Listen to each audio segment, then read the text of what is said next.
He's gonna be buried in Lebanon. They did some kind of symbolic funeral in Iraq and in different areas in Pakistan and in Iran. All those who love Sayyid Nasrallah, who love Hezbollah, who love the resistance, they did something as a pay of tribute and respect to him. But I could assure you, he's gonna stay in Lebanon. Okay. Just after the assassination of Sayyid Nasrallah, there was also reports about assassination of.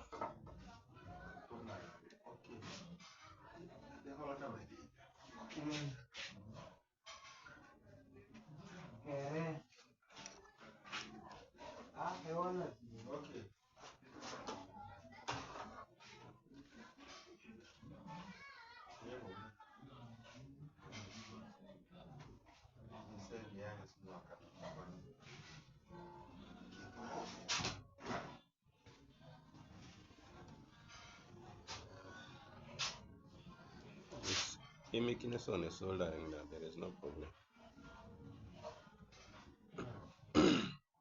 Because now we don't have color codes. Just like these guys. These guys are very funny. No color code in photocopy. If you get yellow, yellow, purple, purple, blue, blue, black, black, all. Total confusion. So if a technician is lazy in studying these things, he's finished. Reach to somebody's machine, you begin gambling. This is bad. Do what you know.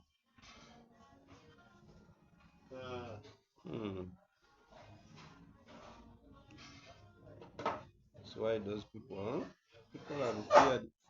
are feared wiring, but wiring also is some kind simple if you master this. That's will tell you, buy another wiring system.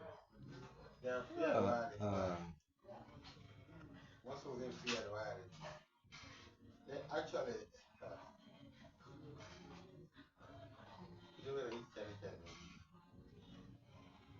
for us here in Eastern here, I'm the only one who is trying to do wiring these things. I get surprised people carrying machines to Kampala because the rats have damaged some parts. Please, you just call and I see which part is damaged. If the rats have worked on it, I will also work on the wiring. Simple like this. Oh, this one. Go to the motor. There are a lot of also discussions about the breach. So wires for the motor. It's always been known that Hezbollah is a very strong security organization, has very strong apparatuses. What happens? I myself, I'm not aware of any kind of a breach. There's not been discussed. Always, because it happened in the past, it would happen at One the is time. economical. As I said, that Hezbollah is a real threat to Israel. Is Hezbollah is not a folklore or symbolic enemy to Israel, and they are working day and night against it to be able to breach, to penetrate, to have collaborators, to whatever. I would say the kind of things that I saw because myself, we don't have the technological gap is highly, but what matters, highly effective in connecting this regard, because the broken lines. The kind of results that they were able to earn in a very short period of time would reflect something. Yes, they have been gathering intelligence and information for years and years. They have been able to employ it in a way they used artificial intelligence to make their calculations and possibilities. This is for fact, yes. But at the same time, I would say Hezbollah has always been targeted by the Israelis. The breach happened long time before. It is a possibility that it happens within states and organizations. We are no exception. But at the time, I didn't hear of anything like the sort. This is something that could be handled by certain apparatuses inside the party itself, inside the resistance echelons itself. As an assessment. Like this, after that, solder here, solder here, solder here. 2011, you know, Hezbollah before 2006. Solder this part or solder all this. Rather than only working in Lebanon, it was Things working will be in done. Syria, it was active in Iraq, Now, it has its advisors in this Yemen. bottom Was this also probably one of the reasons passes are why here. it became bothered? The When output you tray. want to make assessment, you have to go into a very delicate, This for the meticulous, top precise output tray. investigation. That will open up the whole process. I'm not sure. This one is just a switch. Any can go to either Or side. this expansion of the particle here and there would put it in a very physical, in a very clear way, under more eyes, and it will be under more scrutiny, it will be under more monitoring. This is a possibility. But I would say, I mean, put all of these things aside, see Hezbollah as an organization, as a party, as a resistance. It is still going on the same course. The operations that have been launched against the enemy, it did not grow back. It grew more and more, and it has been more effective than before. And this is enough of a question. This is enough of an answer. This is enough of a proof about the effectiveness and about the resilience of the resistance to regain back and to repair all the damage. Now, the 2023-2024 war, already it's been a year now since this confrontation has started. This one is okay. It's clear that Israel has been trying to That white one, in a multi-layered I think it way, is the chip for the cartridge is hitting having the command and control, trying to hit the trust between Hezbollah and its own also trying to hit the infrastructure, let me say the military infrastructure. How much was it able to impact the infrastructure, the military infrastructure?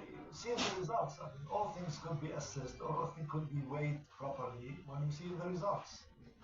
They are going to target the infrastructure, they are going to target the military parts heavily in order to affect the result. The result is there. You can see it in every day, in every moment. What are the updates that you're hearing from what you hear and what you hear, and you're reporting. Al Jazeera is there, I'm reporting everything. You see they have been trying to penetrate the bordering villages between Lebanon and occupied Palestine. They have been able to do it so far. I don't say if they pushed a few meters or 100 meters of the reach, this could be part of the military tactic to ambush them. But I could tell you the chain of command and military readiness is there. In 2006 war, I remember Hezbollah using some anti-ship missiles, for example. This is a military dimension. Over the past days, Israel has been using warships more and more in attacks. And the past days, there was a clear warning from the Israeli spokesman, military spokesman, for people in the sea, from This is a Side connector. Arabia towards the south, to leave the sea. What's happened? This is another, if you want, is another challenge to the resistance that should be addressed.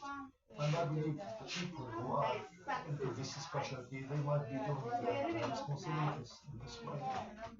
So we might see Hezbollah using anti-ships. Hopefully, besides, hopefully, and of course, I'm not a military person, I'm not a person who knows, but we wait and see. Just like what happened when in 2006, like you mentioned, you look into it, let's see, Nasrallah said it's burning, in the south, and we didn't know about it. There are things that we don't know about it, of course.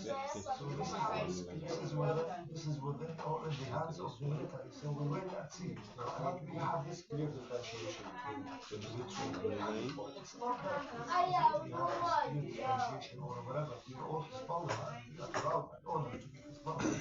But there are things that you ask about, it has to do with the military and with those experts and those who are assigned or assume the position of being in the military.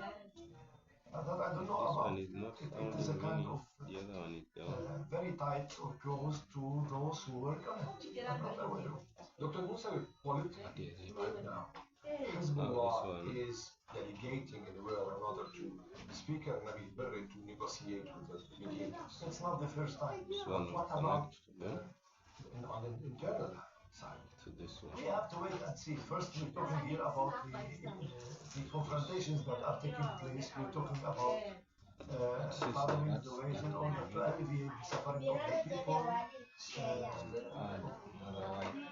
trying to, because due to the circumstances now, Speaker Nabi has all the confidence and trust, as has always been the case from Sayyid Nasrallah and from the veterans of the party, and this has been mentioned by Sheikh Mohammed Qasim. So he is leading this front of negotiations with full trust and confidence from Hezbollah. As politically inside, you say, this is something that we have to wait and see. Now we are in the battle. We don't cross the bridge until we reach it. Would Hezbollah be able to continue such a battle? Look, we have prepared ourselves as Hezbollah for the worst case scenarios. And I could tell you, let it take how much it takes, let it take what it takes. We don't want to see our people displaced from their places, from their homelands. We built all of this force in order to protect them, in order to help them, and we've always been helping them. And when we go on tour, we hear what they say. They want us to win the war. They want our resistance fighters to be victorious. But I could assure you, now Gaza has taken a year, and you know Gaza.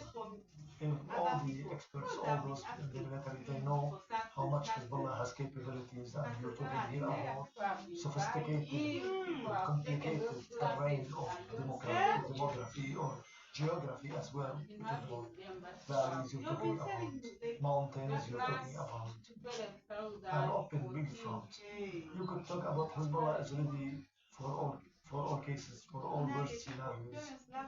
Let it take how much it takes, though we want to see an end of the aggression against our people, because this is going to add up to the added value of the resistance when the victory comes, inshallah.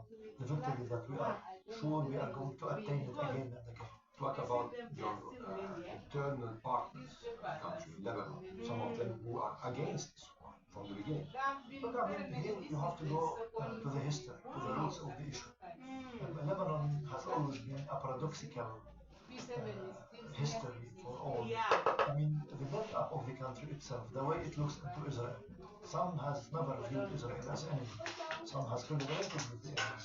For the time being, we are satisfied with the position, more or less, because I mean, the Lebanese has been very good in receiving their fellow citizens, in opening their houses, in dealing with them, and we praise this and we greet them for this. This is one thing. When you talk about any kind of division, go to the root cause of the issue, not to the result. We did our duty.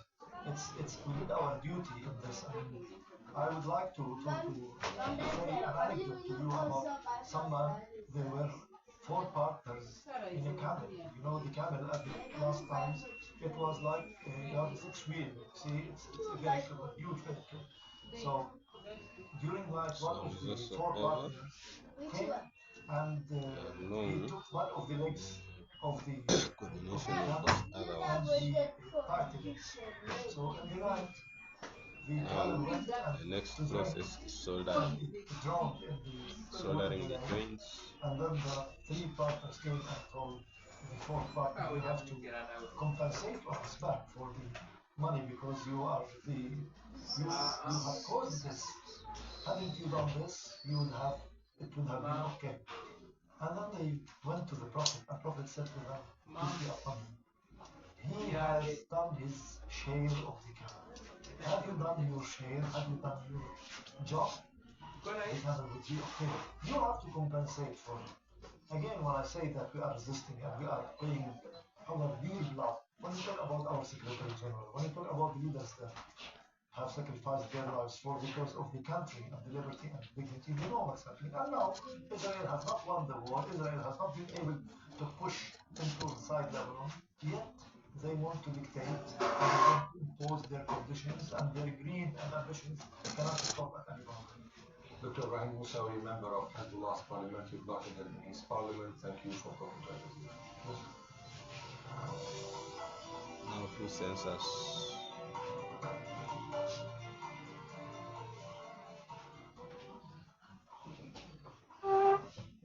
One of the deadliest conflicts of the 21st century. Nothing can justify the collective punishment and 365 days of genocide in This one is Gaza. for solenoid. 365 going to days connect of white. unrelenting Israeli bombardment. In a week of special reports, Al Jazeera marks 1 year of genocide in Gaza. Hearing the facts. Entering to see another Israeli attack As here usual, in this one also southern okay. Israel. Al Jazeera's We are teams the across the Hamas are world not bring seeing you how closer their people to the are heart of suffering. the story. And So that they surrender. they are still talking that they need the compensation. Hamas. How? Which compensation now? They don't.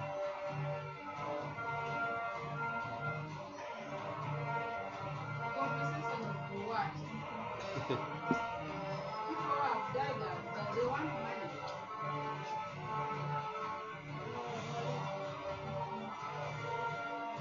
I'm not seeing the towns, how the towns are.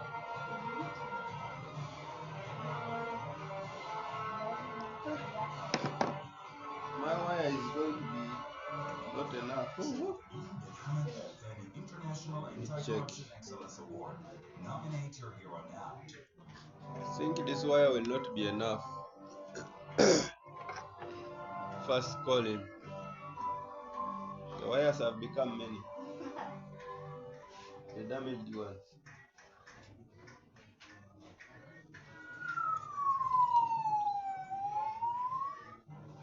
The only hospital operating in northern Gaza warns it's running out of fuel. Israel's siege in the area is now in its 7th day.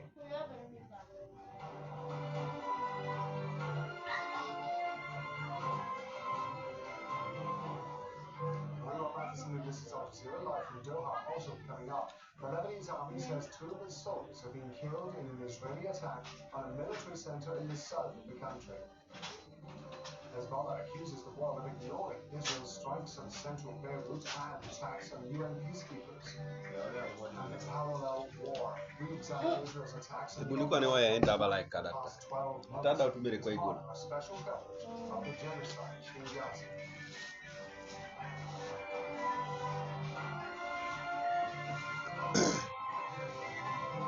Go for breakfast.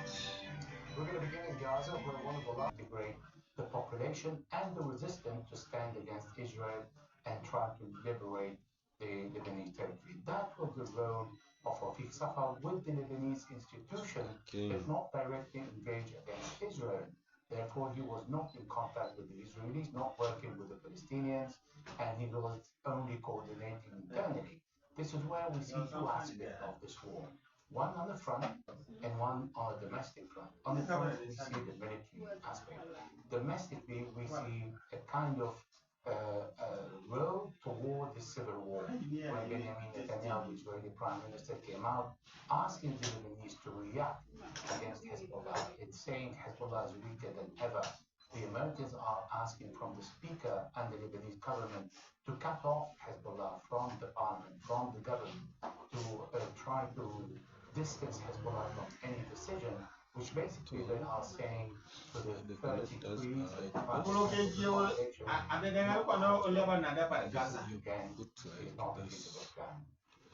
Elijah Navia, we appreciate you giving us the benefit of your analysis on this. Thank you very much. The United Nations peacekeeping force condemned the latest attack in international order. 2 unified peacekeepers from Sri Lanka were injured in observation. It happened in Sire. 2 peacekeepers were also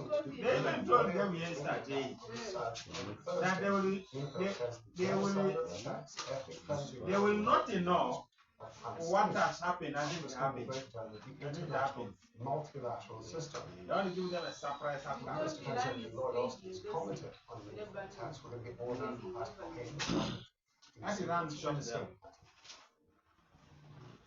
Well, this comes in a readout from a phone call that he had apparently yesterday, Thursday, with the Israeli Defense Minister Yoav Gallant.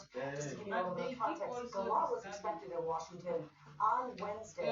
Israeli media reported that the Israeli Prime Minister Benjamin Netanyahu said that Gallant couldn't go. He was demanding his phone call first with U.S. President Joe These little Biden. guys. That happened Thursday. Those and guys now have disturbed the here's Israelis. readout the Pentagon gave us just today. The phone Last call did Because happen yesterday. The usual statement came from the Defense Department that Israel has the right to defend itself, but it did go on to say Secretary Austin also emphasized the importance of ensuring the safety of neutral forces in the area.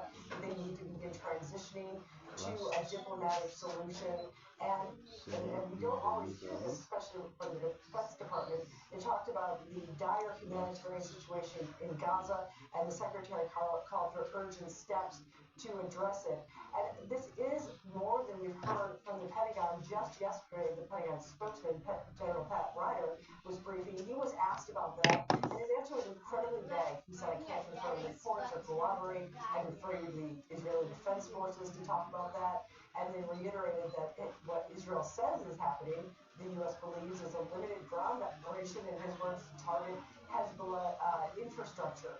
So again, he was asked repeatedly, And me power the soldering gun. and targeting UN workers, and he just said, again, I'm not going to comment on that. But now we do know that the Secretary of Defense apparently addressed it with his counterpart in Israel. Patty, thank you very much indeed. Patty Bohane talking to us from Washington, D.C. Still ahead of Al Jazeera, an anxious week in Mozambique while votes are being counted in national elections. Observers and the opposition are warning of irregularities. These people, they buy raw machines. Israeli forces seek to silence the truth in Gaza and they go for cheap ones by indiscriminately killing journalists. Al Jazeera's journalists have paid the price. This is not just an attack on journalism, it's an attack on the world's right to know. The truth must be protected and heard, and the stories of real people must be told. Journalism is not a crime. Oppressing it is.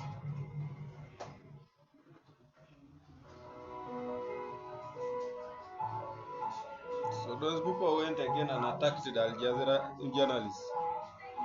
They keep shooting them when they finish there. Hey. Of course, when they bomb the places where they are. The world Rebels. those who strive are those with strong resolve. And they'll put the number of journalists there. Where such resolve abounds, the right place for your business to get off the ground. A bright spot in an otherwise uncertain time. With the strategic downstream industry on the climb. Indonesia, your better tomorrow. Last the middle one goes with the middle one, the last on the side. The middle here goes to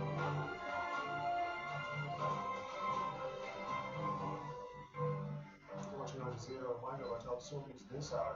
7 days into Israel's siege in northern Gaza, one of the last operating hospitals is warning that it's running out of fuel. Authorities at Kamal Adwan Hospital say the situation is now catastrophic. Lebanon's prime minister condemned Israel's targeting of an army outpost in which 2 soldiers were killed. The attack happened in the southern Lebanese town of Kafra. Najib Mikati says the international community is remaining silent about Israel's crimes. Hezbollah has condemned Israel's latest airstrikes on Beirut. Group's media spokesman also said that the world's media is ignoring Israel's invasion and assault on Lebanon. Well, let's talk now to politics and communications specialist at Harvard University, Shannon Felton Spence. Shannon, good to talk to you. I'm just watching that. It's interesting, isn't it? The way in which former President Obama is talking is quite different to what we're used to from him. Quite outspoken, not beating around the bush this time. Yeah, this is Obama on the campaign trail. You know, he likes to really save his impact for where it's going to matter most. So you're not going to see him in the early days where, you know, there's a long tail on the election, but he saved it for Pennsylvania, which is the state that is likely going to decide this election. We're just a few weeks from Election Day, and actually early voting is open in Pennsylvania already, so people don't even have to wait in that state the 2 weeks until the election. They could have left the rally and vote in. So there's no time to be timid or to try to not make mistakes. He's got to be bold, and this is Obama at his best. He was quite forthright, wasn't he, though, towards the black male demographic and where he thinks their vote should go. Is that going to hit home? Is that going to go down well? So black male voters are really split between the Democratic ticket, where they have typically and historically been very reliable voters. And they're actually, some of them are very splitting. It's a demographic that is growing for the Trump base. And that is worrying to the Democratic Party. And so Obama is making a huge play for them. He's one of the only people in America that can speak